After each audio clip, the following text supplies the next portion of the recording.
All right. Apologies for the late start today. Today is our third class for Design Essentials for FTC.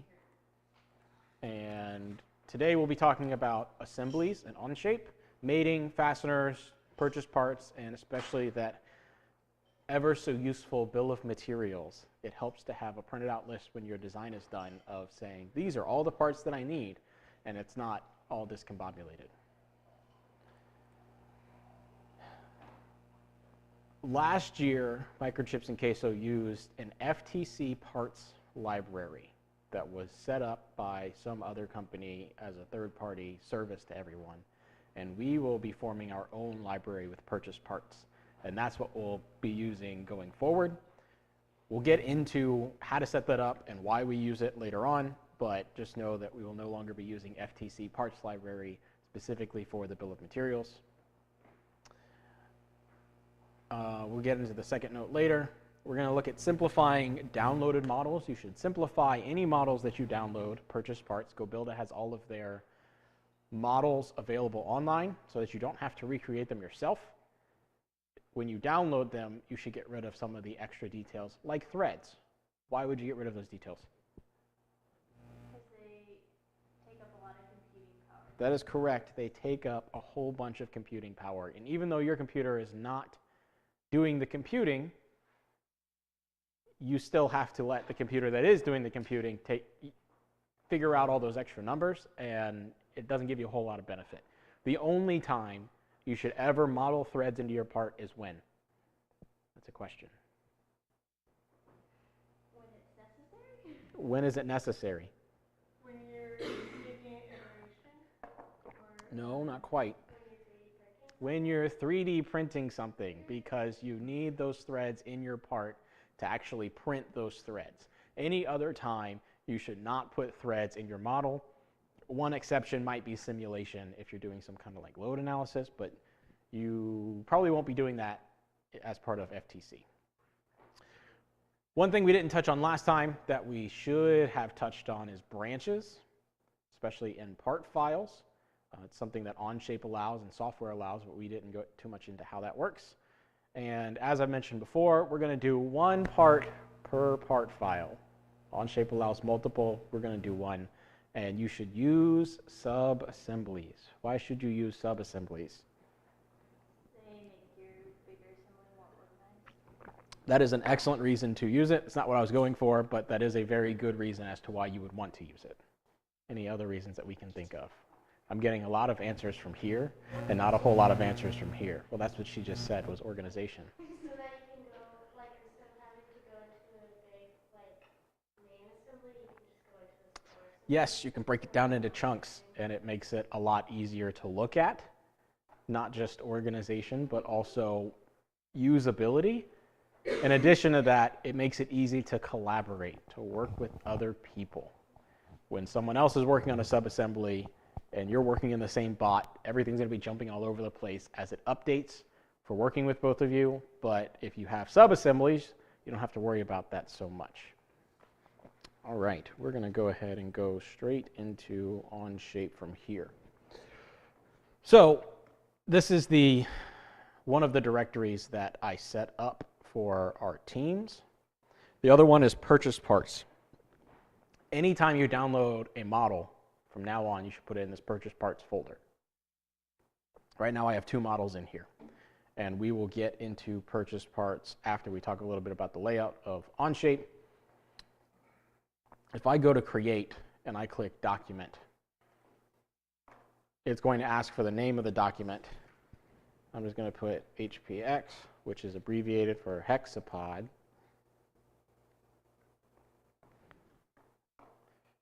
As a main assembly, and it gives you, can we turn off notifications here? Oh, I'm going to have to press Windows tab for the new desktop. I did not click it. I have to wait for this toolbar to go away. There it goes. It gives you a Part Studio and Assembly 01. I only recently learned that you should be using assemblies here because if you make a new file for every assembly that you do, in the same way we made this document, it's going to ask you for revisions or versions of everything as you make updates. Whereas if you keep it all on this bottom tab here within your assemblies and sub-assemblies, it will not ask you to do that.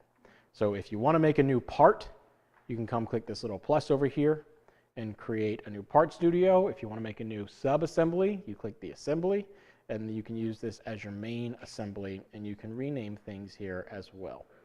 That is not what I did, so we're going to ignore some of the things that we talk about today related to versioning, but one of the things we won't ignore, I should actually open an existing file.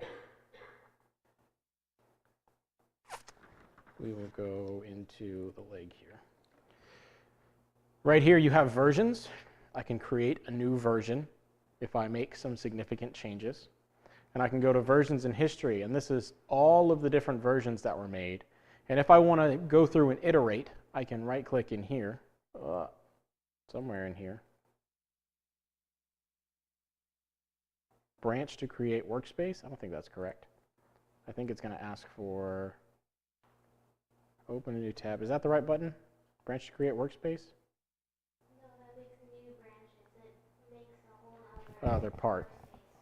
So it's the same as coming into here and doing a, I had done it yesterday. Restore, deleted, rename, move to copy version. I don't want to be on a version. That's why. I want to be on the main.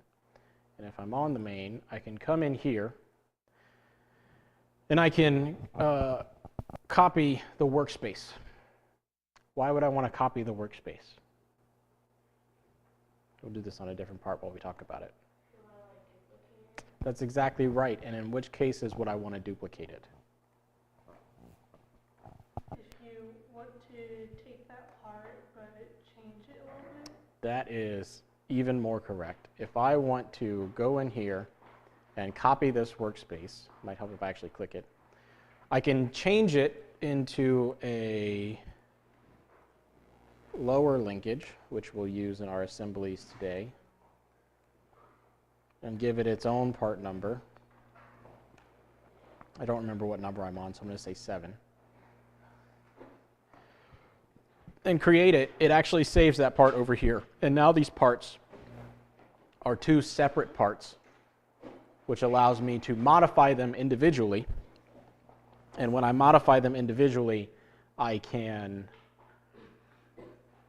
have parts that are very similar with different dimensions. Maybe they're slightly different shapes. Maybe I have a left and a right.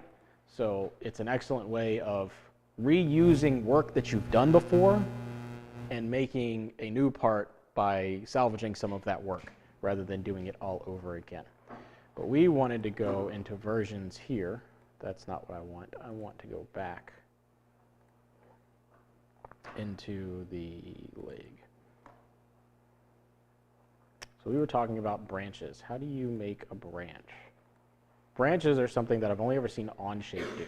So I am not fully versed myself in branches. So if there's someone who's more versed in branches, I would appreciate some insight. So you can only make branches on past versions. You can't branch off main. Okay. So if you right click one of the past versions and do branch to create workspace, that's how you can do it. And it's like B1 or Look there at you go. that. And I can come over here to an earlier version and I can branch again. And I can create all these different branches, and then when I'm happy with whichever one it is, can't you collapse your branches and put them back to the main? I think if you go back to main, you can merge from branch. Let's let it load first.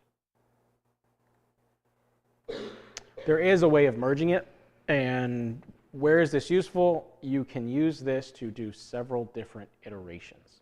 One thing that OnShape allows that no other CAD software that I've seen allows without having some expensive add-on such as SOLIDWORKS PDM, but that's a whole separate cost.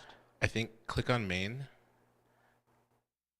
and then right-click on B1, and then Merge merge into into current workspace. So if I made changes in B1 and B2, and I was iterating and I decided this is the way I wanted to go, I can right-click on the one I want and merge into current workspace. So branches, very useful, especially if you have multiple people working on one part and they have different ideas as to what's the best way of going, and then you can look at both of them, decide which way you want to go, and then branch that back into the main. Those who have used software will be familiar with branches for coding. Okay, going back into purchase parts. So I actually have a downloaded purchase part. Where is it at? Right there. This number, if I go to GoBuilda's website, and I've gone into, we'll just do it here, motion, and then a linear slide, for example. It could be a servo. In this case, that part is actually a linear slide, and it is this one. And when I come down here, I can click step file, and it's going to download that step file. There are two types of universal 3D files that carry dimensional data for everything. Step is one of them. The other one that you might see is an IGES, I-G-E-S. An STL is not a universal file format. An STL takes your file and it makes triangles out of it, and that's what most slicers use to generate the toolpath, and that's what modeling softwares that are not dimensionally based, such as Blender, use for their modeling options. But step files and IGES files carry dimensional data way better than STLs. So if I need to translate that CAD part from OnShape into SolidWorks, I can save it as a step file or an IGES file, take it over, and it will let me know that it is exactly 1 inch if it's 1 inch. It won't throw those dimensions off. Whereas an STL can sometimes be modeled in millimeters, saved, and then imported, and it's off by 25.4. Yeah, what way I've heard that analogized is a step file is like a banana, and an STL file is a picture of banana. So you can't peel the picture, so it's less useful, but you can stack them and it takes less space and things like that. It can. Sometimes STLs, in SolidWorks at least, will come in as what they call graphical clouds. So it's a whole bunch of points that you can't really do anything with, and you can't measure anything, and it is not useful. So some softwares don't allow you to export step files or IGES files, but OnShape will. Fusion 360, Autodesk Inventor, SolidWorks, all the dimensionally driven ones will allow you to export as a step file. So I've already downloaded this file onto my flash drive here. It is that part. And if I want to bring that in, I click Create, Import File, and it's going to ask me where I want to import from. So I'm going to go into my flash drive here, and I'm going to click this part, and Open. And it's going to ask me a couple of options here. If this is a part that doesn't have any practical moving parts, what would an example of a part like that be? A solid 3D printed part. That would be correct, but I'm talking about a purchase part in particular. A U-channel? A U-channel would not have any moving parts. Another one that would not have any moving parts practically are motors. Yes, they move in real life, but in CAD, you don't need that little connection shaft to actually spin. You need whatever is attached to it to spin, but you don't need it to actually spin. So in those cases, you can click Import into a single document or combine into a single part studio. In fact, it's better off to click Combine into a single part studio because it makes it a single part, and it will show up on your bill of materials as a single part. If you have downloaded parts that you do need practical movement, such as slides, in my line of work, we use pneumatic cylinders a lot, and I want to be able to move that shaft. So I want these to import as assemblies so I can move those parts. Because if I combine them into a single part, they will not move. So we're going to actually look at that first, and we'll import this both ways. You want to import appearances. That means that any colors or whatnot they save, that's as part of the dimensional data, it will import that. And you do not want to, actually in this case, yes, create a composite part when importing multiple or non-solid bodies. Because we wanted a single part file, we're going to make it into a single part in case there's multi-bodies. And we are going to import that. And it's going to go through and it's going to upload it. And when it's done, we will open this. And there's a couple of things we'll look at when we are in that file. So this is downloading it as a non-moving part.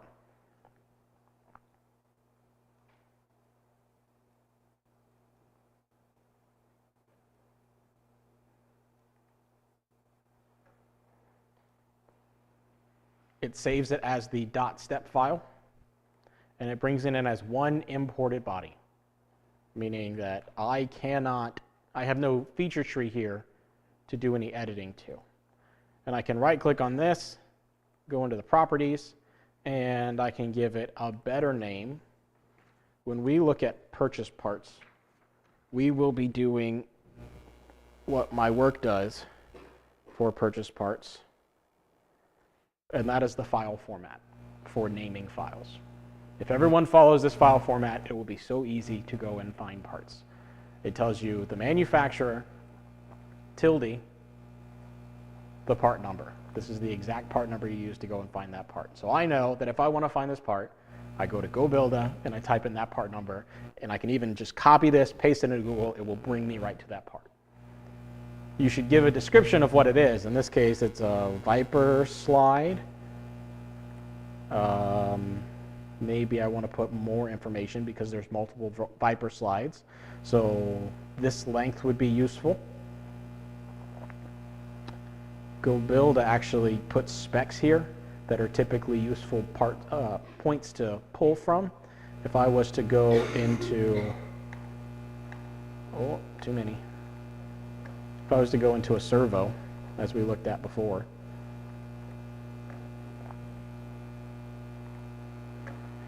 maybe some useful information that I want to put in there is the gear ratio. Maybe I want to put what type of spline it is if there's multiple splines. Maybe I want to put what kind of max load it can have. In this case, I'm just going to do Viper slide 240 millimeters long. Something that I can use to identify what this is relative to other Viper slides. You don't need to put in what the part number is because we're going to use the name as the part number. You won't need to put in revisions. Vendors can be useful if you are getting a part made by someone that is not the same person as selling it, such as Amazon might be a place that you buy something where the vendor is Amazon, but Amazon didn't make it.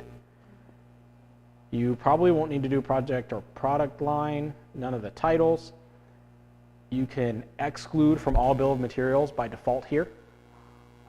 If you go in and click this button, anytime you pull that in to your assemblies, it will not show up in your bill of materials. Why would you want to do that? To remove all the empty cell space. No, it doesn't do that. We'll look at what you're talking about later. By importing it as a single body, it won't show up as a bunch of different parts. We'll actually look at what that would look like in a second. You might want to exclude it from the BOM if it's something that you're using for reference every time. So at my job, because we're building big machines, we have a mannequin, a little mannequin statue that's the same height as a 5'6" person. And I don't want that to show up on my bill of materials. But I do want it in my model so I can get a relative scale of size. I do believe you can buy that on Amazon. You probably can buy that on Amazon. Is it exactly 5'6"? Maybe not. The other thing you should do when you are here is you should override the mass on a purchase part. And you should input exactly what the mass says. This is 170 grams, 170 grams. Why would we want to do that? In case you want to weigh your model. That is correct. In case you want to weigh your model, or maybe you want to find the center of mass. so that you can determine if you are going to touch the ground when you hang your bot.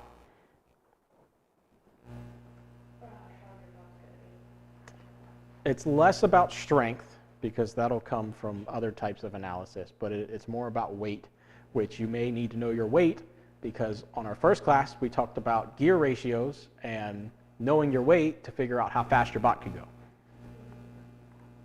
So we're going to click apply and close that, and we have now saved this as this part number here.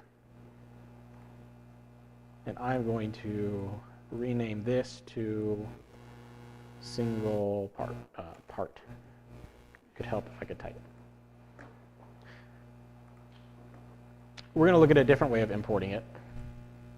I'm going to do the exact same thing where we import the body. And we'll leave it as a single document, and we won't click any of this, and we'll import it. And we'll let it import.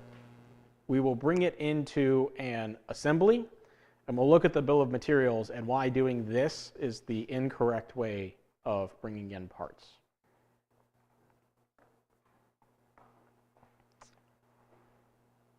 Let's go into, I wonder if it'll let me just do it here. So all of these cells are blank.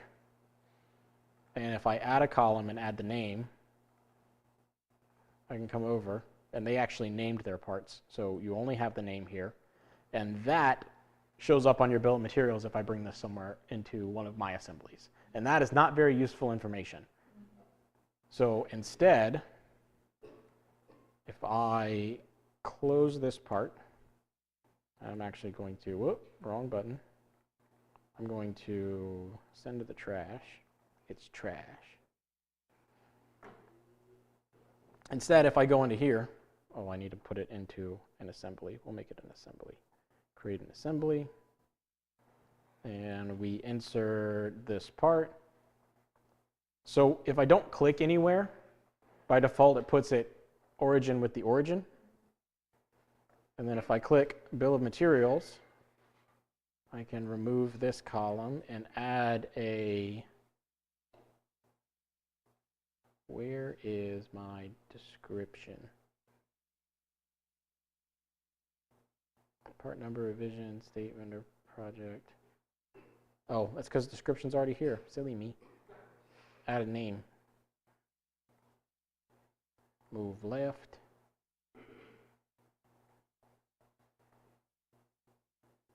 So I have a full part number, and I have a description of what it is. And that is much more useful information. And it's only a single line instead of 4 lines. But maybe I need this to be a movable part. If I go into that part file, I cannot move these bodies past each other. I can't set this up to allow for motion, so I can't figure out motion. So if instead I import the part, and I import it into a single document because I want those assemblies, but I click create a composite part when importing I want to leave it as this. Create a composite part is only when you want a single part.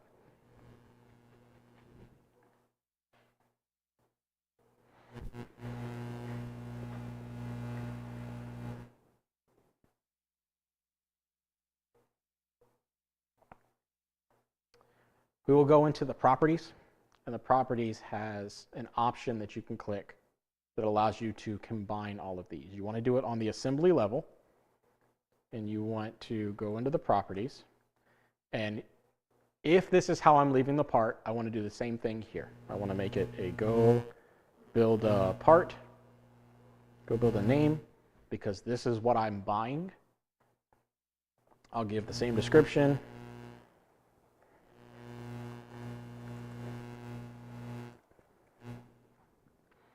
And when I scroll down to the bottom, there's this option here, subassembly BOM behavior.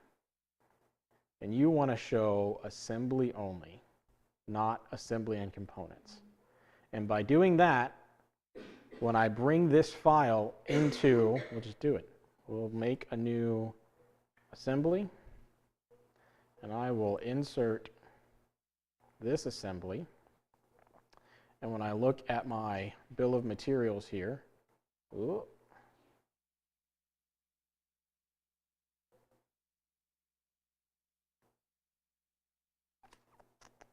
it is listed as flattened.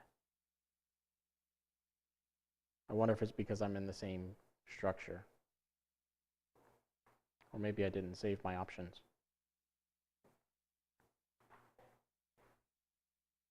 Show assembly only. That is correct.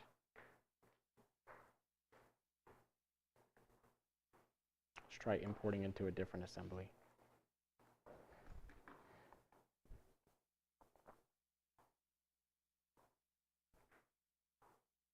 Oh, gotta go back. Other documents. It is in my, here we go. There we go. There it is. Right at the very bottom. So, it collapsed it into one part instead of all 4 parts, but it seems like it needs to be in a separate assembly to do so. Okay, any question on purchase parts? Let's make sure I covered all the points. That's bombs. Nope. We talked about part numbering. Follows this format here. Manufacturer tilde part number. Always. No exceptions. If you do this every time, and everyone does it every time, it will make everyone's life so much easier when it comes to ordering parts and making sure that all of your parts have been ordered, especially the person who's placing the order. Okay, that's all we need to know about purchase parts for now. I will show you a quick example of a simplified purchase part. It seems to edit the part, you double click on the part, and that's what opens it up. And I want to click the exit because I don't want to look at it in the assembly, I want to look at it on its own.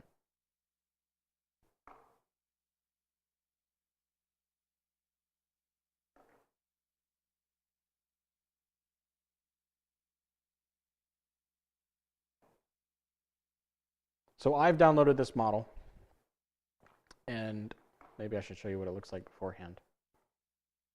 I'll show you what it looks like at the start.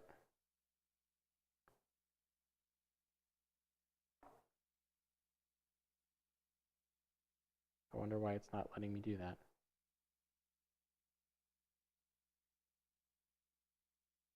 Uh-oh.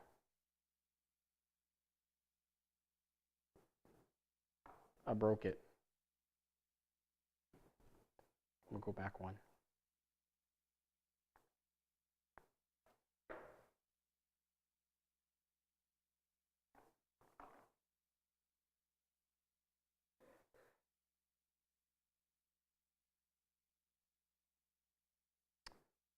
I think it's looking for my, where I saved the original file, is what it's trying to pull, which is weird. I don't know why it would want to do that.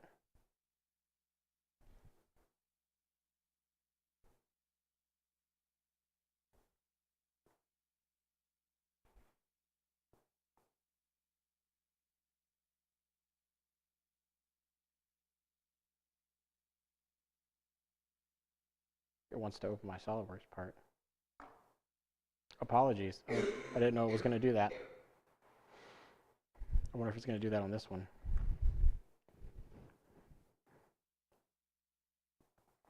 It didn't. Okay. Let's look at this one instead. Do you need these gear teeth?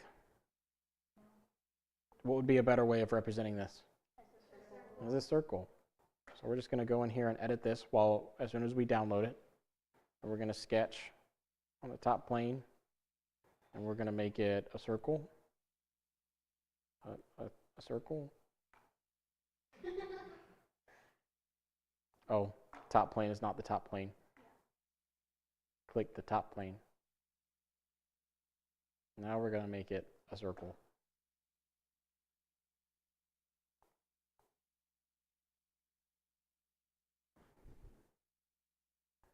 Oh, bad practice. Undefined sketches. So we are going to select these 2 points and make them coincident. And I'm going to select this one and this point and make them coincident. That way we cover everything. I'm going to extrude. And it wants to go up. And I don't want it to go up. So I'm going to extrude up to a face. And I'm going to select that face. Oh, maybe I shouldn't. It looks like it's going from the bottom.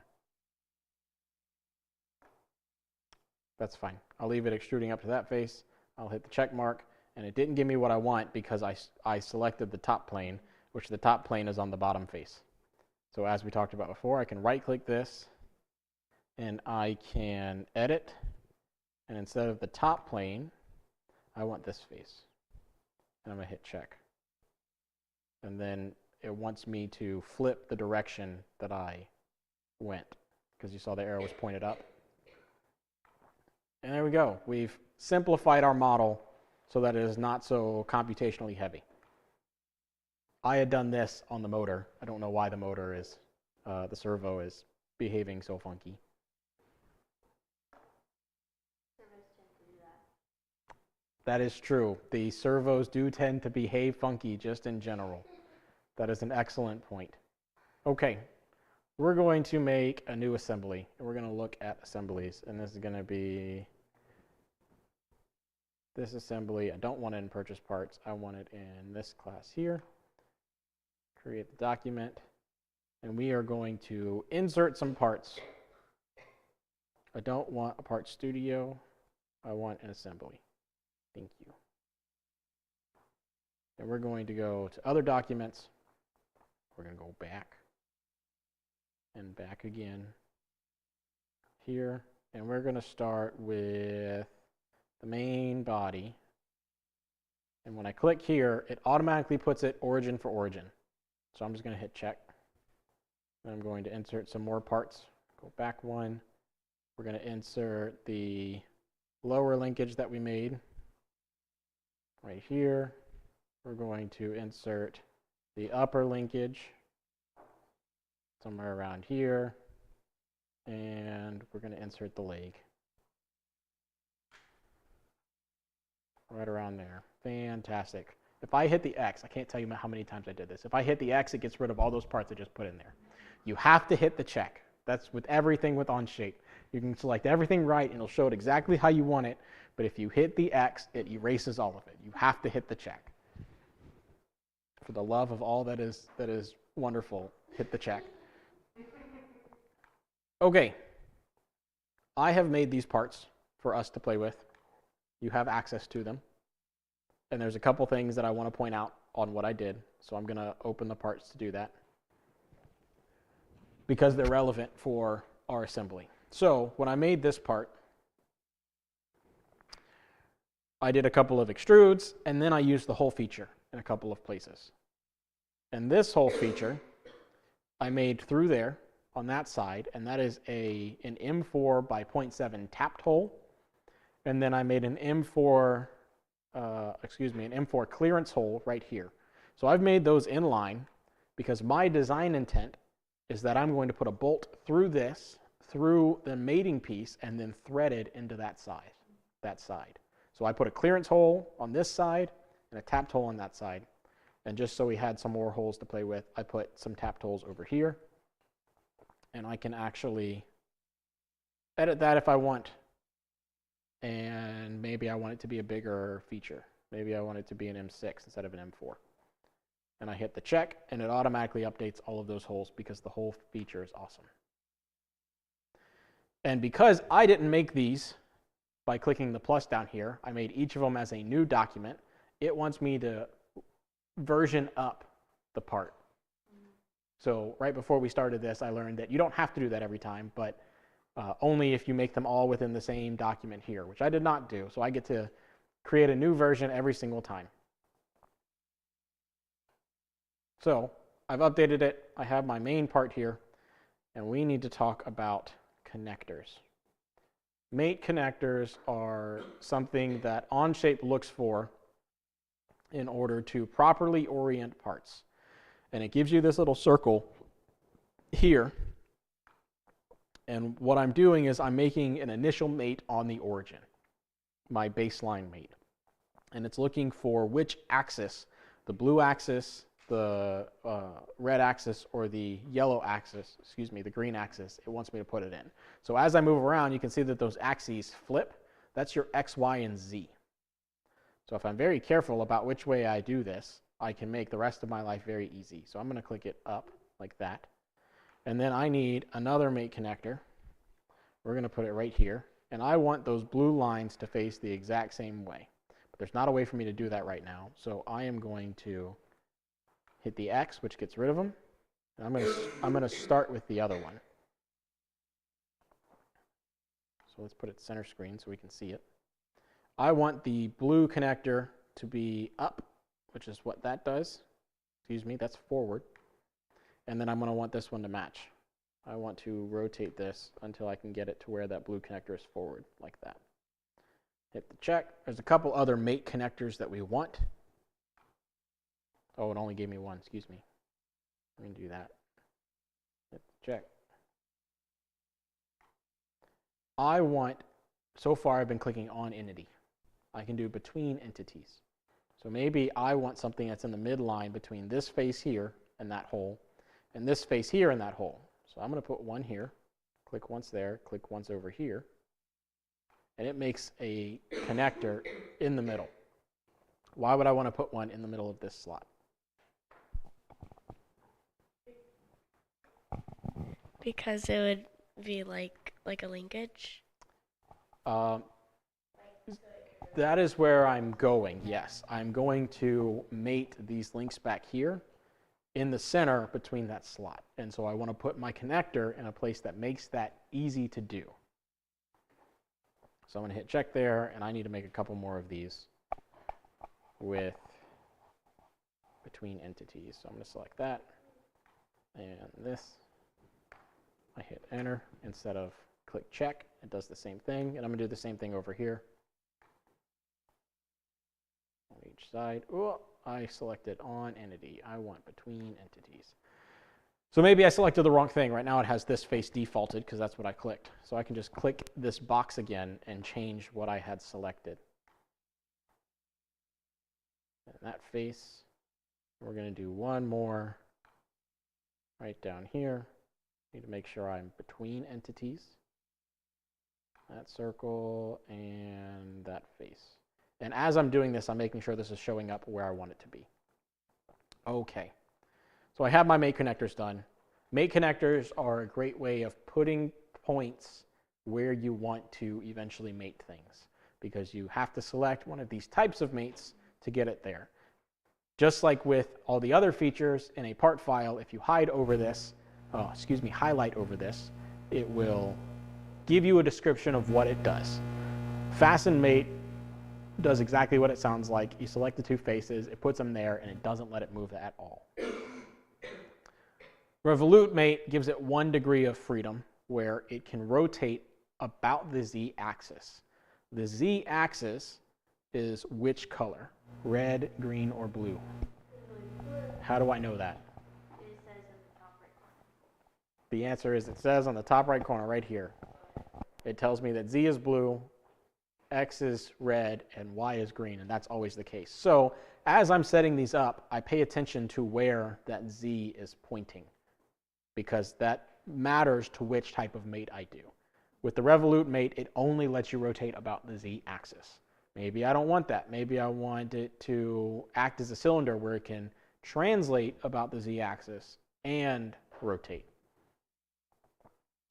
Slider mate will allow translation. So cylinder is a combination of the slider and the Revolute. Planar mate lets two faces slide along each other. Pin slot mate is exactly what it sounds like. It's a pin inside a slot. So you select the slot and it allows it inside the movement inside that slot. And then a ball mate is probably the least amount of restriction. And you should really be using the one that apparently Willy Wonka was following me. It gave me a pop-up that said, Willy Wonka, stop following me. Ball mate should not be used except for where you actually have a ball joint. You should be using these other mates.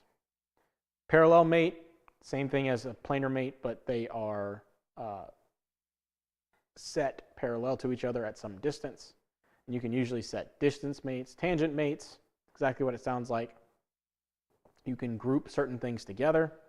You can have things automatically snap, although I've never found that useful. You can show all of your mates or hide all of your mates. We'll get into replicate and replace instance in a little bit. And then there's patterns. If you have some kind of advanced motion, you can use the advanced motion mates here. Rack and pinion, screw relation. What that means is your part will automatically turn as you move it linearly. So you don't have to sit there and try and rotate it. And usually you set up some kind of parameters around this. Similarly, the gear relationship, if I turn one gear, the other gear is going to turn with it in the opposite direction or maybe same direction, depending on how you've mated things. So we're going to go in here and we are going to click Fasten Mate. What if I don't want it to be? You skipped one. Did I? The good day mate. I see. Well, we are right side up on this side of the world.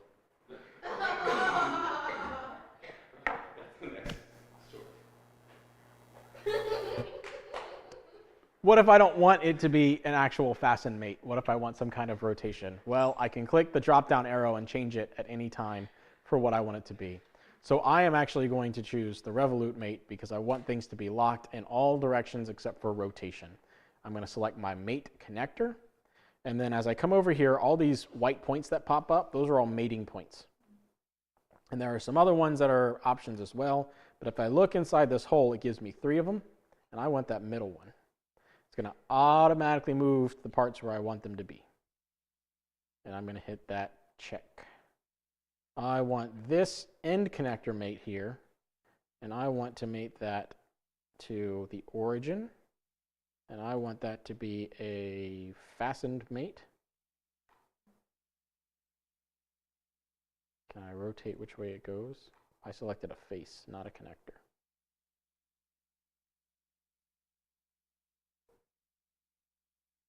See, it's looking at the face. We're going to hit the X here. Let's move this around.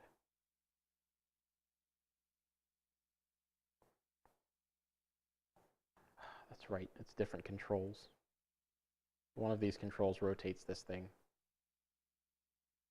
As soon as I figure it out, you're done for.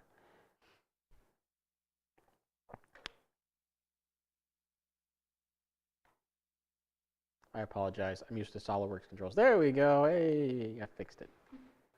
Okay. We want this one and another centerpiece. And I have the fastened. I don't want fastened. I want revolute. See, that doesn't look right either.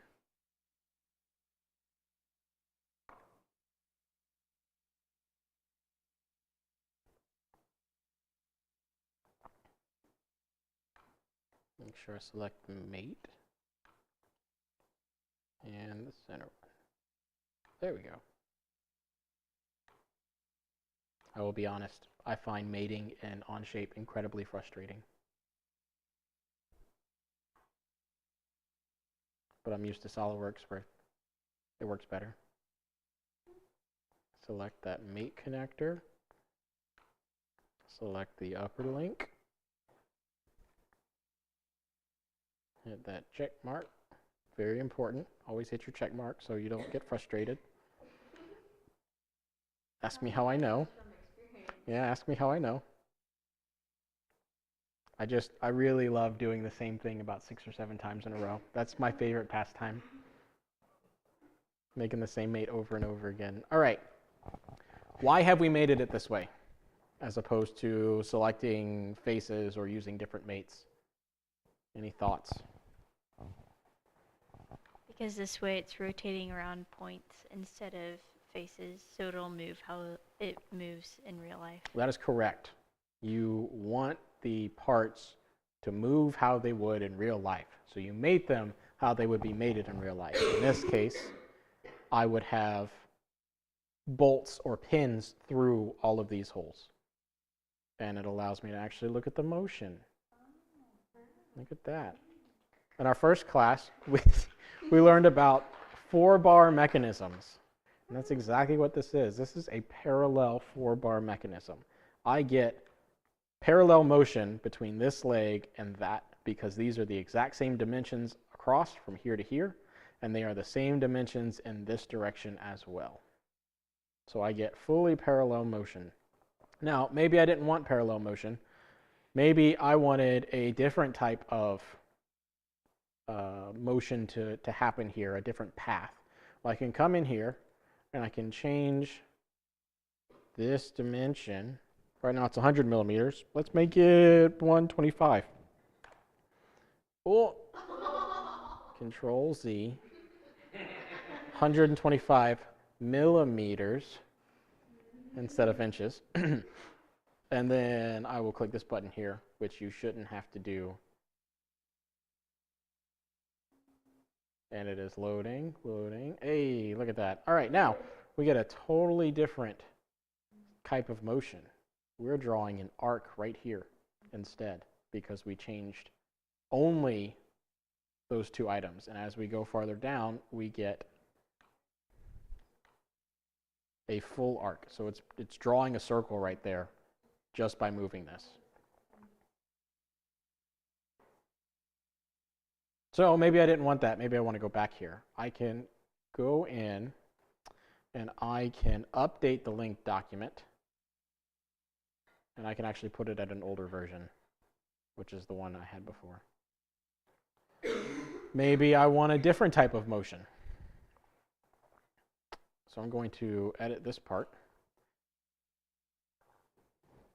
And I know that when I designed this part, I know that I want this bolt hole to always move with that one. So when I drew that bolt hole right here, I put it related to that circle right there. And I did both of those related to this curve right here. And I did the same for the one down below. So instead of going in and having to edit every single sketch, I can click on this, and I can edit this one sketch, if it will let me, 75 millimeters, make it smaller, and we'll make a version and update. So editing one thing moved everything around for me, and I didn't end up with something broken. Oh. Right as you say that. Did someone delete my part? Why did it do that? It is, in fact, open to the public because of OnShape, so I don't know why it would do that, and it could be possible that someone else did do that. I'm the only one in the room. You sure you didn't touch anything? It is suppressed. I must have pressed the keyboard button, or someone else did, but I should be able to go in here and unsuppress it as soon as I see where it is. Unsuppress. Stop suppressing your feelings and your parts. And I actually do want to put it back at the old version. I had undone it trying to fix it. Okay.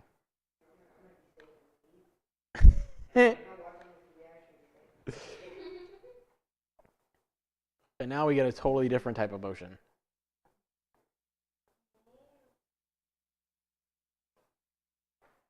So this mechanism here is used when you're trying to maybe pinch something. If I mirrored this, in fact, let's just mirror everything.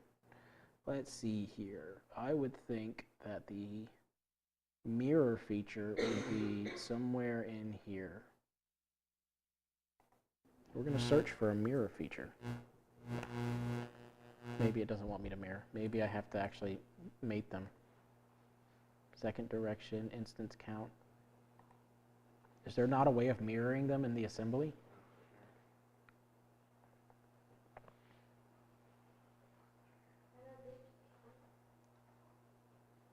Replicate? Nope. That's not what I want. Interesting. Just another reason why SolidWorks is better. Anyway, that's fine. I didn't look in the mirror beforehand, so I couldn't tell you where it is. But we have some bolt holes here, and we want to put some bolts in it. So I could go to McMaster-Carr and download a bolt file, and then I have to clean up the bolt file and make it more computationally friendly. Then I have to worry about having the right part number, having the right bolt size, and that all of my data matches. Or I can insert standard content. OnShape has a whole bunch of default standard content that they let you use, and you can look through them if you would like to. They include things like sheet metal inserts to give you threads. But in this case, we want ISO. We don't want nuts, although sometimes you may want nuts, but in this case, we want bolts and screws. We can choose what kind of bolt and screw we want, and in this case, it's actually a socket head screw. And we want a hex socket head cap screw. Although you could do a countersunk, you could do a pan head. We'll do a pan head for one. And it gives you a little picture of what it looks like. Pan heads and button heads are the same, not quite the same thing. We'll do a button head. I like button heads better. We want to choose our size. Those were M4 holes right here. And we want to choose our length. I don't know what that length is. How could I find out? Click it and measure it. Click it and measure it. So It'll I'll give you click the there, measurement at the bottom. and I will click here, and it gives me a parallel distance of 50 millimeters. I'm also going to measure to right here, which means I need at least 35, somewhere between 35 and 50. I have an option of 50. The thread length is only the last 20. So 50 minus 20 is what? 30. And I know at 35 is when my threads start engaging, so I'll be good. I'll have 5 millimeters of threads extra. You can choose a material. In most cases, you guys are probably going to want to choose a steel. We'll just choose blank steel, not stainless. And it wants to know, I'm going to deselect all of these. I'm going to insert the part, and it's going to want to know where I want to insert this part. And you can see it's starting to actually fill in some spots automatically. And I believe this side is where I insert it. And you can see I have a whole bolt there. It goes the whole length through. And I click that check mark, and now I have a whole bolt in my assembly. And if I go to my bill of materials, Is it automatically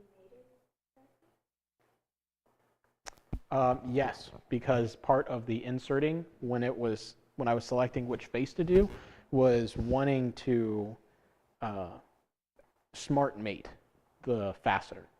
So if I would have clicked off in space, I would have had to mate it myself. But when you bring it in, all those previews it was showing is asking to set up mates immediately. And if I put in the name of the file and make this smaller so we can all see, it tells you socket, button, head, screw, M4, and it will tell you the length and everything. Let's minimize some of these other items so we can actually see the whole thing. M4 by 50, and that by 20 means it has 20 millimeters of threaded length. But M4 by 50, button head cap screw is what you would want. So I could go through and insert a new part every single time I want to put in a fastener. But because I used the whole feature, I can click replicate instead. It wants to know what I want to replicate. In this case, I'm going to replicate the button head. And it wants to know what face do I want to match the edges to. So I want to look at this face over here. Oh, I'm selecting that part. I got to click in this box first. I'm selecting this face here, and it's going to look on that face for any other edges created with that feature. And it's going to automatically fill it in with a button head right there. On this side, we'll put in a socket head cap screw. Socket head cap screws are measured from the underside of the head to the end of the thread. In that case, this is 46 millimeters. So we will insert a standard content. We'll change it to a hex socket head cap screw. And my length is capped out at 40. That's all they offer. Is that okay? That it's only 40. My full length from this face all the way to the other side is 46. And they only offer a As long 40. as you have threads. That is correct. The answer is it should be okay as long as you have enough thread engagement. How much a thread engagement is enough thread engagement? Go up.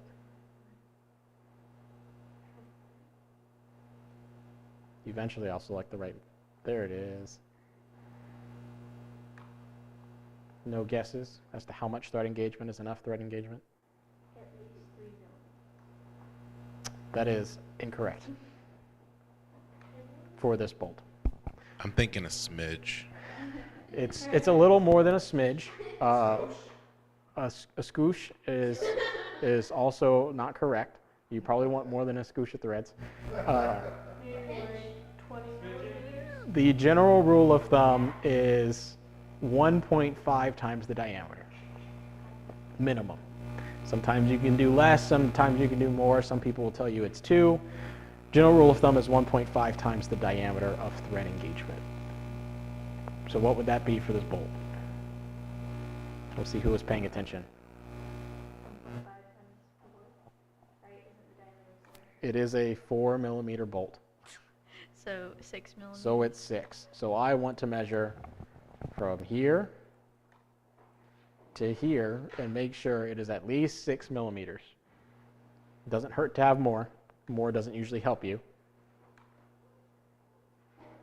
I could teach you guys about the term frustus. A frustus. So when you look at bolt tear out, if you have a bolt that is threaded into some material holding down, you have one plate here, another plate here, and you're bolted into this bottom plate. So this is one plate. We're doing a cross-section view if that wasn't clear, and that's a second plate. And this is where your threads are. If I was to pull up on that bolt, what the stress looks like that it induces in this joint here, if I was to tighten it actually, if I was to squeeze this down and clamp these two pieces together, the thread stress profile looks something like this, where it goes out from that point and then back in. So it's effectively 2 cones. But if I make that 3D where I revolve this, I'll see if I can draw it, holy cow. You'll have something that looks like this.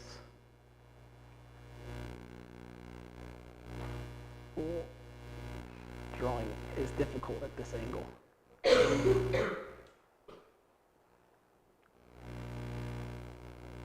And that's called a frustus.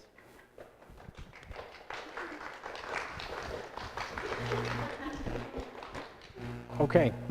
How do you spell that? That is a good question.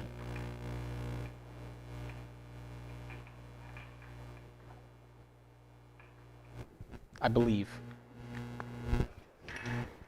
that is how you spell that. Okay. Let's say we don't want a pan head screw here. Excuse me, button head screw here. What do we want instead? We want a socket head cap screw because that's what we have in inventory. How do we change that? Well, we go to the original one, which was this one. I can tell because if I click replicate, replicate actually has the bottom one down here. So if I click that replicate, I know it's not that one or any of the other ones that show up in that. So it's this one. And I can either come over here and click edit. Oh, I might be too tall. Let's see if it'll give me the other one. Edit standard content instance. I can come in here and I can edit and I can, it looks like it doesn't let me change this out. So I can change the length. Maybe I make it shorter and click update. Hit that check mark and now it's changed both of them. And you can see it's no longer all the way to the edge. Or maybe I want to come in here and change it with a replace instance. So I want to replace this one. Oh, here we go. And I want to replace it with a hex head cap screw, the same length, which was 40. And I select that, and I hit the check mark. And it replaces all the mates, and it updates all the replicated ones. So it makes it super fast to change things, especially if you have, let's say, 5 of them that you're looking at. I'm going to go ahead and replicate the other one as well. And I want to match faces here so that it gives me a bolt down there. Oh, do we have a charger here for this computer? Delete. I'll try the other side.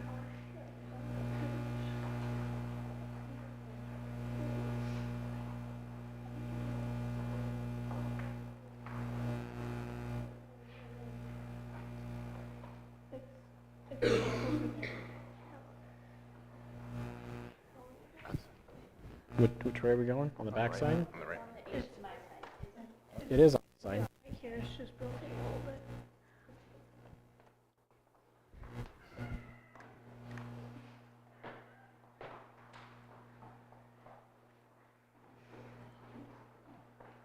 Hopefully that fixed it.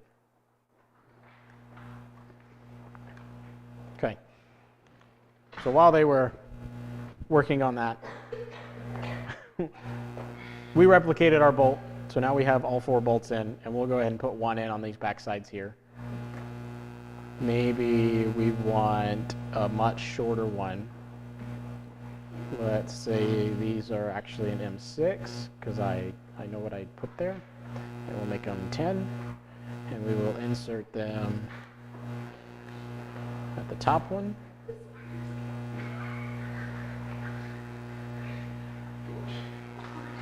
Boom. And then we're going to replicate that one. Boom.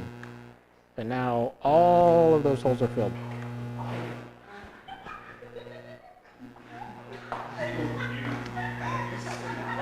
We are experiencing some technical difficulties. So another useful thing you can do with the insert standard content is if I change this to, let's say, a washer. Maybe I wanted to put a washer on it. You can press the insert closest to selection, although I don't know why it won't let me insert.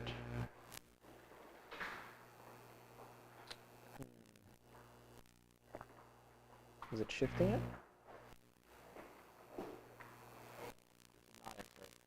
The closest to selection lets you automatically shift the bolt a little bit farther out and put it directly under the head. So you don't have to unmate that bolt and remate the insert. Although I haven't played with the tool too much, so I'm not entirely certain how it works. Hey, we have power.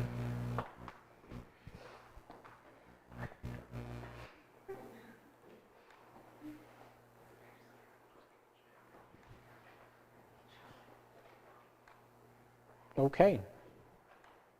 Let's see what else we have on the docket for today. Oh. So we talked about inserting parts, importing downloaded parts, mate connectors, mate types, the inserting of fasteners. These are the only types of fasteners that you should use because they make your model very fast and you can repeat them very easily. Talked about replicating, replicate instance, or replace instance, excuse me. Design intent, we talked a little bit about. Last time we talked about part numbering. I'm going to reiterate, we should use a part numbering scheme so that it's much easier to figure out what's going on and there's no confusion as to whether you're talking about link 1, link 2, Fred 1, Fred 2, Fred 3 with the curve. You should put a part number to it. Talked about purchase part numbering. Oh, bill of materials, of course. We talked about editing properties, adding a description, overriding mass properties, and then to actually make your bill of materials, you come over to here, and I needed the name because all of these parts, which have part numbers, the XP, and then 1001, 2, 3, I actually have 2 of these ones. They're the same part. And I have my screws. And it tells me exactly how many screws I have without me having to guess or count.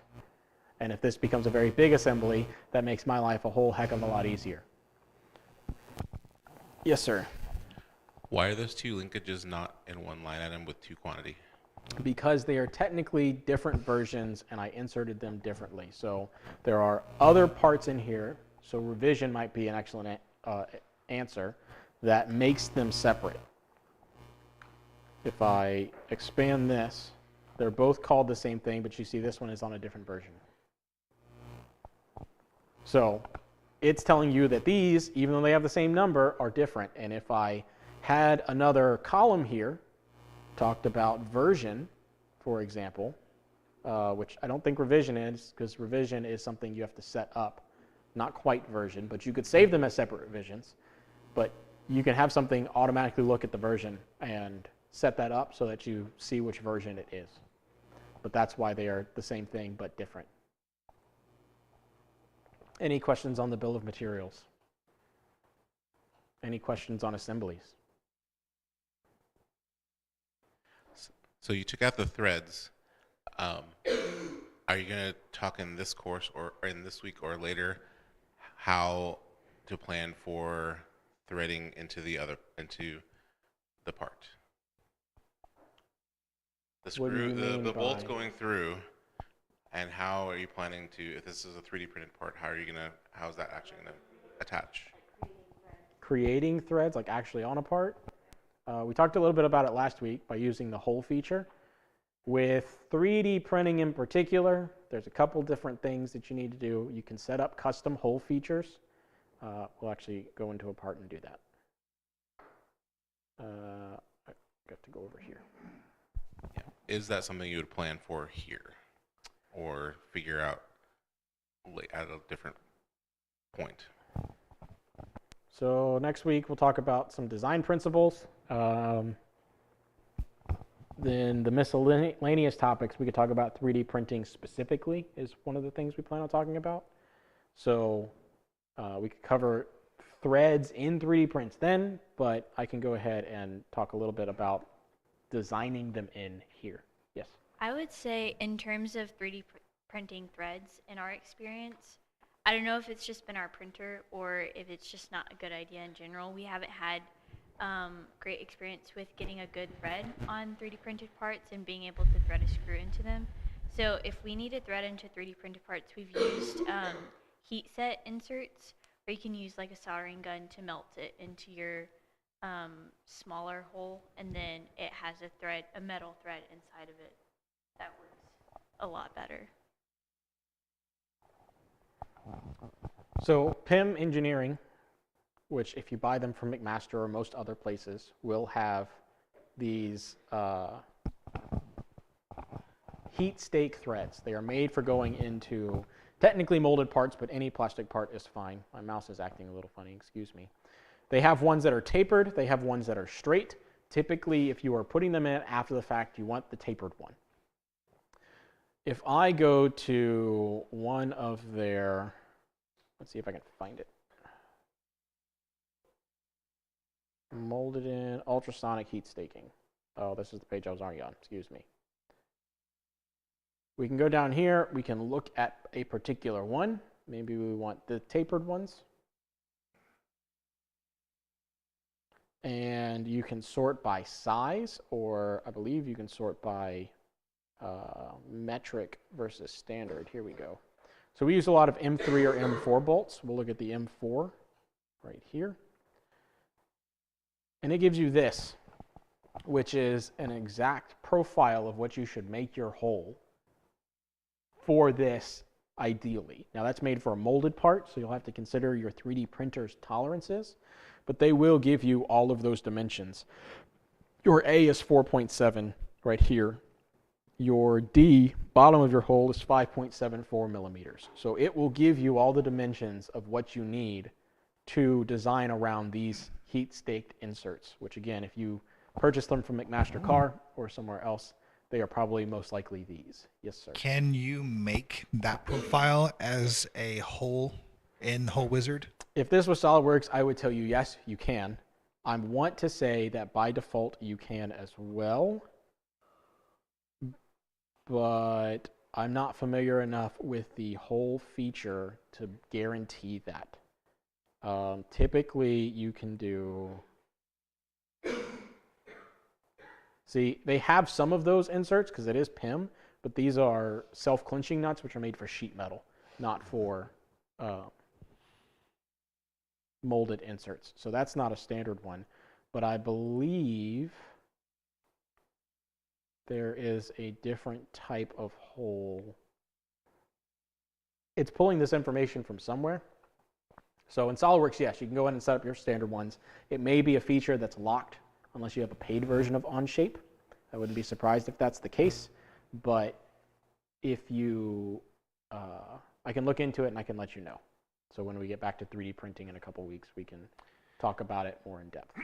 Well, more options that we've used, I think successfully, instead of trying to 3D print threads, which if there's a printer out there that'll do it, maybe, but printers that we have access to won't print threads very well, is to just print a cylinder and undersize the hole, and when you put your screw in, it will thread the plastic as it goes in. It's like a self-tapping screw at that point. If you use the hole feature and you set this for tapped, it will automatically undersize the hole for you. So this will leave it. That's what I have right here as a tapped hole.